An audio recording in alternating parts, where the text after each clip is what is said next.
Hey everyone, okay, bit of a John Deere update. As you can see, it's got an engine now. The exhaust is pretty much hooked up, and the drive to the transmission is also hooked up. I took a little bit of time to get the old bolt out that was broken off at the back right corner of the engine. That was done previously before I got the engine. The bolt was broken off. I had to get it out. I tried easy out. Broke the easy out. I was drilling it, broke a few drill bits, so I resorted to cutting it. Basically made a little slit right there, and basically you cut the bolt, and it allows you to break the bolt in half and get it out. I've had to do this trick before, and I've actually seen engine shops do this trick as well. And to make it strong again, you put a washer on the top with a nut, and it tightens down, and it actually works out pretty good. I'm just about getting ready to attempt to crank this engine over. I'm not going to start it until I get the exhaust tightened up. I'll probably tighten up the exhaust before I try and crank it anyways. And we'll see if the electrical system on this tractor works. I gotta get the battery out of the Chalmers, and we'll go from there. Then tonight, I'm going to spray some paint on here, basically just in here. I'm going to get the throttle and choke cables taken out as well before it gets too dark, and possibly get them rebuilt. So as I said before in the tour video of this, they're both cut off. This one right here could probably be reused. It's got a bit of a cut on there, like basically where it would hook in, but I'm not going to take the chance. I got a new cable. I'm gonna replace it. As long as I can replace it. Hopefully I can. Mainly I want to spray some paint just in there. That's the only real rust on the actual frame part other than the body. And I still have my idea on how to repair this. Should work. On the previous video, if anyone else has any other ideas on how to repair this, I'm always open to ideas. I also have another fender from the Craftsman LTX1000. I was considering scabbing in 2 sections of that on each side and do it that way, but I don't know yet. I like my other footplate idea, so I might just end up going that route. We'll see. But as you can see, it's in.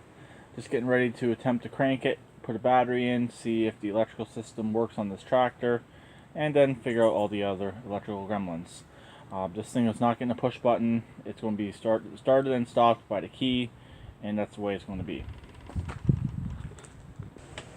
Okay, I've taken the battery out of the Chalmers, and this will be the first attempt to crank this. I've never once cranked this engine over, and this will be the first time turning the key on.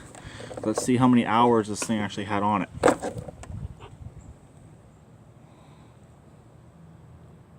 400. I think that says. Yep, 405 hours. 405.1.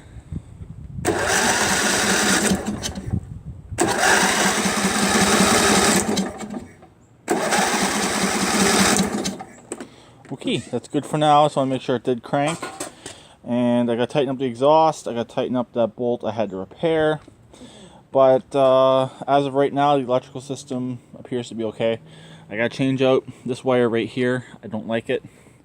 And when I was moving them around, I noticed the red wire has been cut and patched. So I'm going to fix that up as well. And go from there.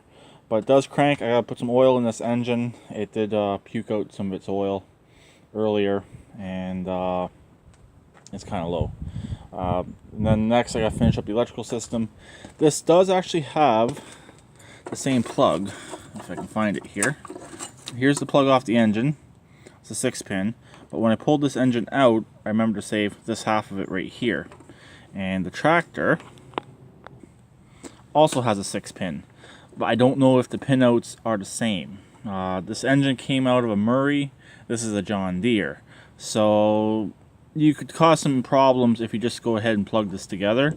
So I'm going to check the pinouts and check the pinouts on this side right here and see what's what. And hopefully I don't have to change this, and hopefully I don't have to change this side right here either. Would be nice. There's a little bit of other electrical work that needs to be done on this engine. make everything work correctly. It has to do with the carb shut off. Also, this had an oil gauge hooked up to it as well. It had the wire, I'll show you. Right here it had this green wire. I don't know where it went to on the original tractor, but it was hooked up. And this wire right here is for the carburetor and the kill. So they used clips like this. Oh, sorry. They used clips like this, but then they went through that 6-pin connector on the other side of the engine. So I don't really know what they were really doing. So I just got to make sure all the wires are the same and figure out what's going on. Also, this here, these do come off, and this will be coming off, and the oil filter will be going on here. Because this tractor would originally had an oil filter, so that will be going back on. I don't know why Briggs & Stratton put those block off plates on there, but if you remove them, all it is an oil filter adapter underneath. So I guess that's pretty much it for this for right now. I'm going to do a little bit more work on it tonight, and then I'm going to call it quits. So I'll talk to you later. Please keep redneck like always, and please try and comment.